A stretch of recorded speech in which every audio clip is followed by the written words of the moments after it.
Hello everybody, this is gonna be a bit of a different video because it's related to something that was just announced. The Crew 2. As you may know, I am a big fan of the idea of the game. I very much anticipated the release of the original. I was not happy with the end result, not at all. So much that I spent quite a lot of time giving Ubisoft feedback, which they have in part actually implemented into the game. Not completely, and well, it's still not the greatest game ever, but they just announced The Crew 2. No details, nothing whatsoever, they just announced it exists like about 10 minutes ago from my perspective. So I thought this would be a good time to reiterate some of the feedback that I gave to Ubisoft a long time ago. That time I actually made a 20-minute video, but I'm not going to translate everything I said back then. I'm just going to read through the short version that I gave Ubisoft on their forums, and I'll add a bit to explain what's changed with the game since then. And before I start, I encourage you to send this video to Ubisoft via Twitter, via Facebook, via anything you can, in the hopes that they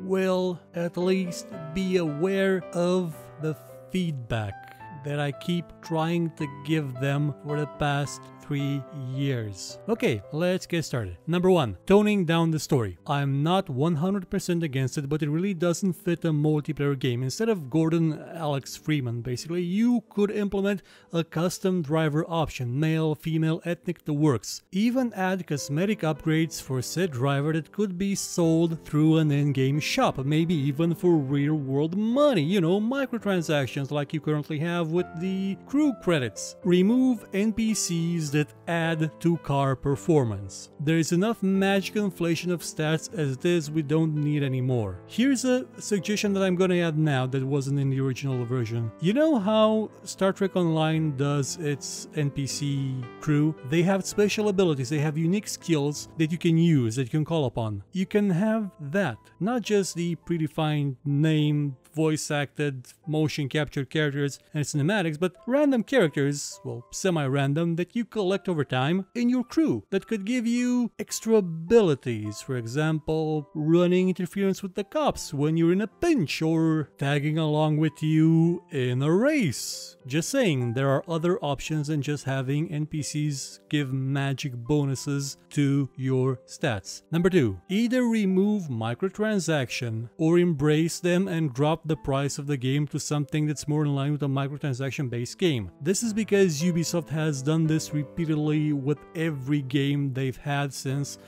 I don't know, I believe Assassin's Creed 3. They've had them filled to the brim with microtransactions, and yet they were full price games. And the crew was kind of horrendous in this aspect. You could buy crew credits which let you, well, buy more cars, and you could also use those crew credits to buy skill points. So you could max out your character even though it didn't have level 50. So either keep it 60 bucks, but actually make it good. Like, don't sell me a McLaren F1 for 5 bucks. Put it in the game from the beginning. Make that 60 bucks worth it. Yeah, that's good. That's absolutely superb. Or go the other way. Drop the price to 30 bucks, have your microtransactions and car DLC. That's it. Your choice. Number 3. Overhaul progression. I haven't had the way to test how the progression works now after 2 expansions because I've already done max level since, well, forever, so this may have changed a bit, but here's what the original was. Currently, the preferred method to play is to get to level 10 via story, unlock PvP, never play story again, and don't touch events till you hit level 50 via losing and FKing in PvP. Only then do you actually have access to the game's content as you should from the get-go. Instead, you should let the player select a region and a starting faction, because in the game as it was initially, and it probably still is now, you start in Detroit, you start as a wolf, and that's it. The 510 faction that you're playing in a story in, yeah, that doesn't actually exist in the game. Like, there is no representation for it in the game. It's bullcrap. That's why I said the single player story has to go. You can have progression based on the reputation within the faction you choose, not on your actual player level. The higher you are in the faction, the more missions you have access to and the higher tier of cars you can buy, so that a player that's actually dedicated dedicated to a faction and doesn't flip-flop constantly, that's actually good, that actually did something for that faction, can drive on the street with a super sweet car that no one else outside of faction, outside of his tire, can get. Have the reputation be obtainable in multiple ways. For example, you like harassing the police, and your faction likes that you do that. Don't link specs to level. And by specs I mean the ability to change your car from its standard form into a raid car, a street car, a racing car, you know, the works. These are side grades, not upgrades. If a player wants to drive dirt spec first, let him. Don't force him to go through that progression because it doesn't make sense. Don't lock parts based on level. I was really ticked off when I got gold rewards and wasn't allowed to use them. I was even more ticked off once I dinged level 50 and I found out that I had actually set platinum times, platinum record times on some races and challenges. But I did not get a reward because platinum was not unlocked until you got to level 50. Keep in mind, I made the suggestion before they revamped the reward system. It's still not great, but it's a tiny bit better than it used to be. And lastly in this category, enable more specs. This is something that I understand requires development, but I really would like to see a Raid Viper, because I was a fan of the TV show Viper, where the Viper car could change into basically a raid spec Viper. Number 4. Make the car matter. Currently it's more about adding +1 to a car via parts instead of actually tuning the car. Lower the amount of parts, turn them from stickers to actual components with actual names, and have them work like real-life parts. By that I mean you shouldn't be able to put a W18 engine into a Mini Cooper. And by that I mean platinum level 50 parts should not go into cars that aren't, you know, something you would stick something made out of platinum in. Have parts that would fit in a car like that. This would mean that some cars won't get the equivalent of a 50 platinum engine block, and that won't be an issue if you break down the cars into ranks.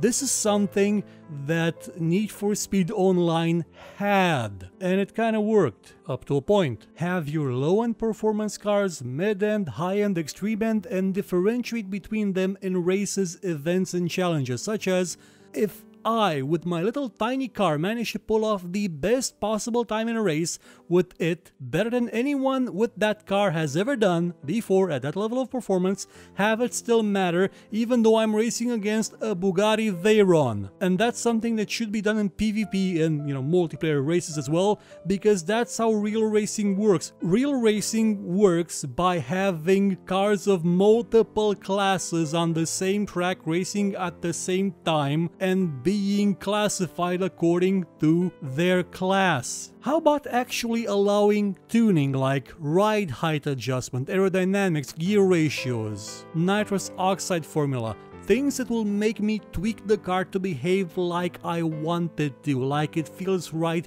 for me. The following is something that they've actually implemented and I'm proud of them. Make cosmetic upgrades like rims, spoilers, hoods and such rewards for races and not just instantly available. The idea being that you want people that set the most amazing time on a run to have something to show for that, so that when people see their cars running around, they'll know that that is a top tier ace driver, not some yokel that bought a million crew points with real life cash. Currently the crew doesn't actually do that. I mean, you do get cosmetic rewards for races, but they're random and I don't believe they're tiered. They should be. PvP components. Things that you can only get in PvP, maybe things that are better suited for PvP. I would say a rocket launcher, but that's taking a bit too far. You know, like other MMOs have PvP gear. Have components that you get from racing against other players and you can only get them that way. Maybe have an auction house where players can trade these components as long as they're rare enough. Do not flood the market. Do not flood the market with them. Do not make so many components that they're just about pointless, where they all give +1 compared to the other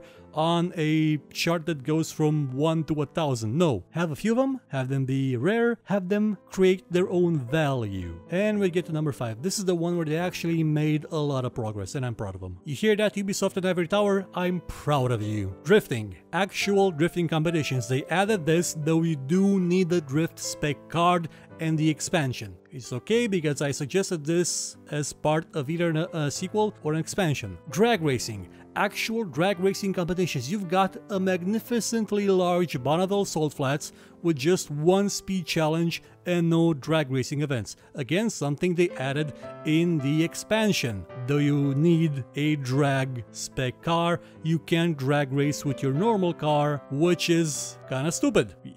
You've seen the Fast and the Furious, the first movie, right? They were having drag races on Bonneville with street cars. Other options are Capture the Flag, Gate Hunt, Gate Capture, and just about every game mode from Insane, which is a game made by Invictus a long time ago. And they've actually done this as well, not necessarily these ones, but they have implemented stuff like King of the Hill, which is a game mode that Insane had. So I'm looking forward to them ripping off every other game mode that game had because it had amazing game modes for off-road vehicles, mostly. Number 6. Interaction between players, you know, stuff an MMO would have. To be able to walk up, well, drive up to another player, another driver, honk my horn, and have the game auto-start an event between us. A drag race, a race, a catch me if you can race.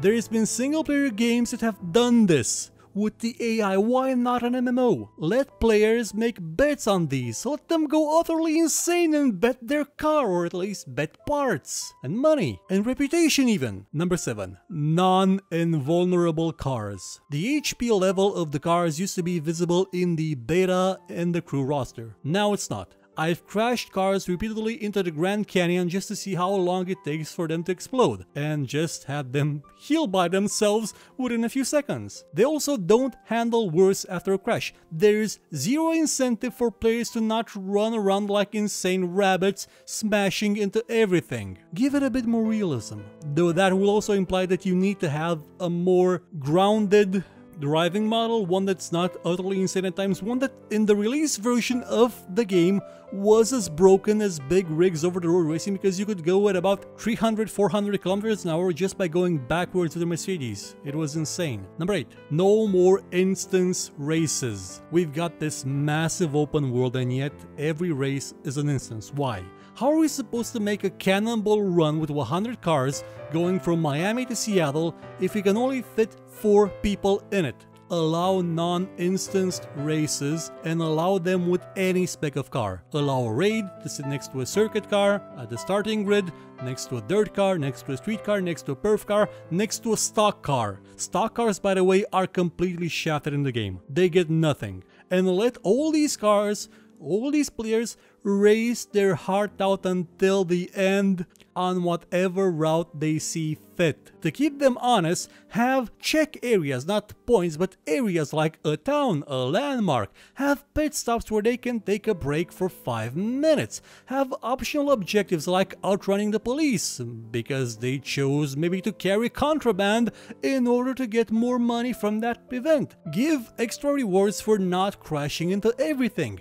Making a mad drift along the way can be an objective that gets you a reward, or jumping the Grand Canyon. Have something for everyone, and at the end, the best time coupled with the side objectives wins. Number 9. Add topographical information to the minimap. This is vital. The majority of the game is off-road, yet I can't tell when I'm going to go over a hill and crash into rocks, a river, or fall into a bottomless pit, because there's no information about the terrain on the minimap at all. It's just a blank piece of transparent grayness and the road, and yeah, there are rivers, but there's no other information. Or allow us to use the big map in races. This will work well with the instance races. Currently, I can't be sure if the route I chose by myself to go straight to the finish line will actually work, because there may be a river in the way that I have to go around, but the nearest bridge is on the other side of the map. I need information. I need to zoom out. I need topography. I need the big map. This should be a game about finding your own way in an open world, not about following a ribbon autonav that all too often forgets that you're in a 4x4 off-road monster that doesn't care for roads. And number 10.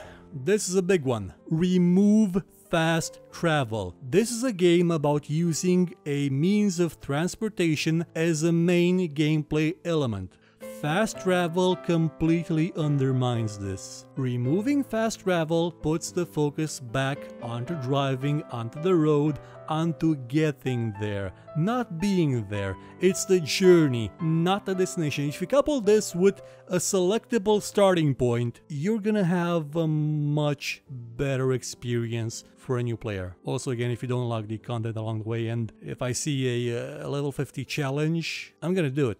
I don't care if it's gated, if it's locked not to my level, I'm gonna do it. Because guess what? Most of your challenges, all of the ones you made, yeah, they can be done with a level 1 car, by a level 1 player. But you just don't let me do it, because you have World of Warcraft style progression, but that's going backwards a bit. Back to the fast travel, there's already a bus and a plane option in the game. There's no need for magic instant travel, unless, I don't know, maybe you have an NPC that has a truck and you can be put into a truck and sleep on the way to somewhere, but don't have it be usable instantly every second, where you just don't have to accelerate at all. You just go on the map and you teleport from one place to another, and yeah, you're gonna go anywhere. It's pointless. Now, I don't expect everyone to share my ideas, but should the crew have a sequel or an expansion or just a giant patch someday, please consider some of the features mentioned. And well, it had patches. One of them changed a bit the game engine by adding puddles of water everywhere to make it look a bit more realistic, on account of Drive Club bashing the game over the head in terms of graphics, but it didn't actually improve much. And it's gonna have a sequel now. A sequel where I hope they don't do the same mistakes they had done in the past. I mean, with the first expansion, they added a looking for group function, you know, one that's supposed to help the players to never drive alone, but they locked it behind a big gate. They put it just for the expansion, you know. The people that owned the base game, yeah, they got shafted big time because they were early adopters and must die, according to Ubisoft, I mean. They have since reverted that and they made Looking for Group part of the base game, but they have still locked the party stuff, you know. You're in a party, okay, let's set a stunt challenge for my oh, I can't do that, I don't have the expansion. The Crew 2 will be a monumental occasion for Ubisoft and Ivory Tower to not shaft the players. They can even keep their towers, their radio towers that you can climb with your car to, well, don't climb the car, but you know, the Ubisoft Tower map reveal game. They can keep that, but just make the rest of it an awesome MMO racer. You had the examples from just about every other studio on the world. You've had Need for Speed Online, you had Heat, and Project Torque, if you want to call it like that. You had Drift City, you had so many examples to just pick and choose ideas from. You had even Test Drive Unlimited, which you made. Well, people from Ivory Tower made it. You can do better, much better than what the Crew was. Also, for the love of God, implement some anti-hacking, because since day one, every, and I mean absolutely every ranking in this game was pointless. And PvP, and I mean multiplayer, yeah, still not that good when you consider that some people can just teleport to the end of the map and win before you get into second gear. Looking forward to this game a lot. I shouldn't. I mean, they've screwed me badly with it and some other games, but Ubisoft has since not been so horrible. I mean, Rainbow Six Siege has been one of my favorite games, and it's continuing to be improved, and it's getting better, and they've delayed releasing paid DLC, that you can get for free but paid anyway, to improve the game on a technical level. And that's something the Ubisoft that made the Crew, would not have done. I don't know if it's the fear of the venue, or maybe they're coming around to realizing that, you know, offering a better service to the player may actually be beneficial. And guess what? Yeah, it is. I know it costs you. It requires more work, it requires more effort, but we appreciate it. We will buy your games more often. We will buy your DLC more often. We will support you. We will love you. If you just don't treat us like a bunch of ATMs that you open up with a crowbar. Well, this has been it for my rant about what the Crew 2 needs. See you again soon with more shows. Goodbye.